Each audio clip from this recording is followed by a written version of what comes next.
जनजीवन संवाद उपस्थापन मु लहरिका पट्टनायक। माँ पाई आज स्वतंत्र दिनटीए। गर्भरे संतान को धारण करी संसार आलोक देखाइबा एवं समाज रे प्रतिष्ठित करी छिड़ा कराइबा क्षेत्र में मार भूमिका अवर्णनीय। संतान को खाली सफल करने नुहे, अनुशासन शिखाइबारे मध्य मार यथेष्ट भूमिका रही। केवल मनीष माँ निज संतानर लालन पालन पाई परिश्रम करे नहीं। एमाने पशु हेले मध्य निज संतान पाई स्नेह श्रद्धा और जत्न रे आदौ अभाव करती नहीं। शावक को अनुशासित कराइबारे मध्य प्राणी जगतर ए माँ माने खूब सतर्क। प्राणी जगतर एपरि केतेक माँ संपर्क में आसतु जानिबा। गरिला माँ निज शावक प्रति मनीष परि कोमल एवं समर्पित होता है। प्राय 8.5 मासर गर्भधारण परे से शावक जन्म दिए एवं प्रथम किछि मास शावक को 24 घंटा काल निज कोଳରେ डकी खूब स्नेह और सुरक्षार सह पालन करिथाए। सेमाने शावक मानकर जत्न नेबा सहित सेमानकु खाद्य खोजिबार उपाय, सामाजिक अनुशासन एवं दलगत भावे रहिबार नियम भी शिखाई थांती। गरिला समाज रे प्रत्येकंकर एक स्वतंत्र स्थान रहिछि। तेणु माँ गरिला शावकंकु निज पई स्थान प्रस्तुत करिबार कौशल भी शिखाई थाए। अनुशासन शिखाइबा सहित शावक को सबुबले छाती रे जाकी रखी गेल्हा करुथाए माँ। 3 मासर हेला बेलकु शिशु गरिला माँ पिठी रे चढ़ी बुलाबुली करिबारे लागे। जीव जगत सुपर मम बा शक्त माँ भावे परिचित हाथी प्राय 22 मास धरी गर्भधारण करिबा परे शावक जन्म देइथाए माँ हाथी। सद्यजात हाथी छुआर ओजन प्राय 200 पाउंड अर्थात 90 किलोग्राम पाखापाखि होइथाए। माई हाथी जीवन सारा निज माँ सह रहुथिबा देखा जाइछि। माँ हाथी निजर अनेक संपर्कियों को शावकर जत्न नेबा कामरे नियोजित करिपारे। फलरे समस्ते खूब आराम रे खाद्य खाई पारंती।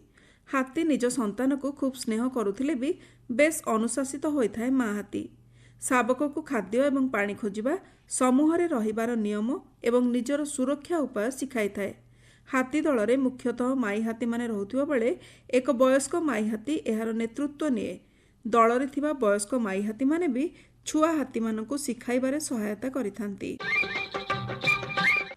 सिंघी भी शावक मानकु बेस अनुशासन रे रखिथाए।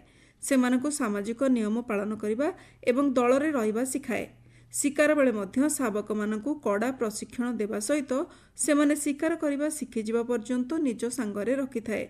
एपरिकी चंचल पिला मानकु पंझारे हालका चापुड़ा दे बाटको आणे। सिंघी पिला मानकु खूब जत्न रे पालन करे एवं सेमानकु बड़ करिबा लागि एकाकी शिकार करी खाद्य आनिथाए। सिंघी माने भी परस्परर शावकंक लालन पालन करिथांती। एहाकु क्रेच कुहा जाए। सिंह शावक प्राय 2 वर्षर हेबा पर्यंत माँ उपरे संपूर्ण निर्भरशील रहिथांती। गर्भावस्था पई प्रस्तुत हेबा लागि माई मेरुभालु 2 गुण खाद्य खाई ओजन बढ़ाए। प्राय 400 पाउंड हेबा परे तार प्रथम काम हुए शावक जन्म देबा पई एक गात खोलिबा। एठारे से निज गर्भावस्था ठारू शावक जन्म हेबार 2 मास पर्यंत रहिथाए।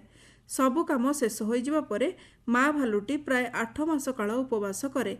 तेबे शावक को मेरु अंचलर मात्राधिक थंडा परिवेश रे जीवित रहिबार पूरा प्रशिक्षण देइथाए माँ मेरुभालु। सेमानकु शिकार करिबा, माछ धरिबा एवं बरफावृत परिवेश रे सुरक्षित रहिबार कौशल शिखाए। माँ पेंगुइन अंडा देबा परे खूब क्लांत एवं भोकिला हो जाए। एहा परे से अंडाटी को पिता पेंगुइन को धराई खाद्य अन्वेषण रे बाहरी जाए। एई समय रे पिता पेंगुइन अंडाटी को खूब सूक्ष्म भावे जत्न रे रखे, कारण अंडार किछि क्षति हेबा मात्रे शावकर मृत्यु निश्चित।